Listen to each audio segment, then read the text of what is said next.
தாவேகாவுடைய தலைவர் திரு விஜய் சத்தமில்லாம அவருடைய டேபிளுக்கு சில ஏஜென்சிஸ் எடுத்து கொடுத்த ரிப்போர்ட்டுகள் தொடர்ந்து வந்துகிட்டே இருக்குங்க. அடிக்கடி சர்வே எடுத்துக்கிட்டே இருக்காங்க. முதற்கட்டமாக அவரு அரசியல் கட்சி தொடங்க போறேன்னு சொன்ன நேரத்துல, பரவலாக ஒரு 8% வாக்குகள் அவருக்கு ஆதரவா வரும் அப்படின்னு ரிப்போர்ட் கிடைச்சது. தொடர்ந்து அவங்க அடுத்தடுத்து பயணிச்சாங்க. மாநாடெல்லாம் நடத்துனாங்க. அது 12% ஆக அடுத்த சர்வேல எகிர்னது.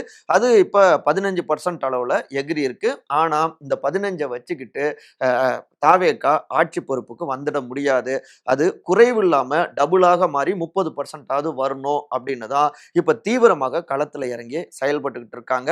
வீடு வீடாக மக்கள் விரும்பும் முதல்வர் வேட்பாளர் உங்கள் விஜய் அப்படின்னு வீடு வீடாக ஸ்டிக்கர்கள ஒட்டி பரப்புரைய தீவிரப்படுத்தியிருக்காங்க.